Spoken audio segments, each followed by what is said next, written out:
بسم اللہ الرحمن الرحیم۔ میں مومن کو خوش کیوں کروں؟ آخر کسی مومن کو مجھے خوش کرنے سے کیا فائدہ ہوگا؟ آخر کیوں جو ہے وہ مومن کی خوشی کو اہمیت دی ہے پروردگار دو عالم نے، اہل بیت علیہ السلام نے، اور خود رسول اکرم صلی اللہ علیہ وآلہ وسلم نے بھی۔ دیکھیں اعلیٰ بہجت علیہ رحمہ کا ایک خوبصورت واقعہ جو ان کے شاگردان نقل فرماتے ہیں، وہ کہتے ہیں کہ ایک دن اعلیٰ بہجت علیہ رحمہ بیٹھے ہوئے تھے، درس دے رہے تھے، تو اس درس کے دوران انہوں نے بتایا کہ آخر مومن کو خوش کرنے کا مادی فائدہ کیا ہے۔ ہم سب لوگ کہیں نہ کہیں کسی نہ کسی مادی فائدے کے پیچھے ہیں، اور جو ہے وہ مادی فائدہ چاہتے ہیں، اپنا دنیاوی فائدہ چاہتے ہیں۔ درس کے دوران آغا بہجت علیہ رحمہ نے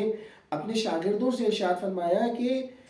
جب بھی تم کسی مومن کو خوش کرتے ہو، اچھا ضروری نہیں ہے، ہمارے ذہن میں آتا ہے کہ کسی کو خوش کرنے کے لیے جو ہے وہ صرف اس کو پیسے ہی دینے پڑتے ہیں، کسی کو خوش کرنے کے لیے کوئی مہنگے تحائف ہی دینے پڑتے، نہیں۔ آپ کسی سے اگر ہنس کے بات کرتے ہیں، آپ کسی کو اپنا قیمتی وقت دیتے ہیں، تو یہ بھی اس کو در حقیقت میں خوش کرنا ہی۔ یا ہم کسی کی پریشانی سنتے ہیں، یا ہم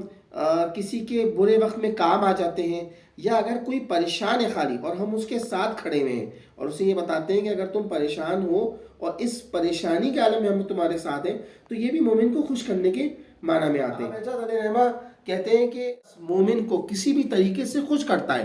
تو اس کا سب سے اہم اور سب سے زیادہ مادی طور پہ فائدہ انسان کو یہ ہوتا ہے کہ پروردگار اسی لمحے ایک ایسے فرشتے کو خلق کرتا ہے جو اس کی حفاظت کے لیے مامور ہو جاتا ہے، یعنی وہ اس کی حفاظت کرتا ہے اس وقت تک کہ جب تک کوئی مصائب یا مصیبت اس سے آ کے نہ ٹکرا جائے۔ جیسے ایک بس ہے، اس میں 30 آدمی 35 آدمی 40 آدمی سفر کر رہے ہیں اور اچانک اس بس کا ایکسیڈنٹ ہو جاتا ہے۔ جب اس بس کا ایکسیڈنٹ ہوتا ہے تو اتفاقاً اس بس میں سے سب لوگ فوت ہو جاتے ہیں، لیکن ایک شخص بچ جاتا ہے،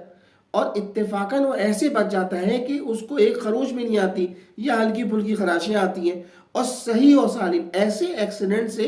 نکل کے باہر آ جاتا ہے کہ جس سے توقع نہیں کی جا سکتی ہے کہ کوئی اس سے زندہ سالم واپس آئے گا۔ تعجب خیز بات تو ہے، لیکن اس معاملے کو در حقیقت میں کس نے حل کیا؟ اس معاملے کو آغا بہجت علیہ رحمہ نے حل کیا۔ آغا بہجت علیہ رحمہ نے بتایا کہ جب آپ کسی مومن کو خوش کرتے ہیں تو خداوند رحمان ایک فرشتہ آپ کے ساتھ خلق کر دیتا ہے، اور وہ آپ کی حفاظت پر مامور ہو جاتا ہے، اس لیے کہ آپ نے ایک مومن کو خوش کیا۔ آخرت میں انعام اور جزا الگ ہے، یہ دنیاوی فائدہ ہے اس کا کہ ایک فرشتہ اس کے ساتھ خلق کر دیا جاتا ہے۔ جو بھی پہلی مصیبت اس شخص سے ٹکرائے گی تو یہ فرشتہ اس مصیبت اور اس شخص کے درمیان حائل ہو جائے گا اور اس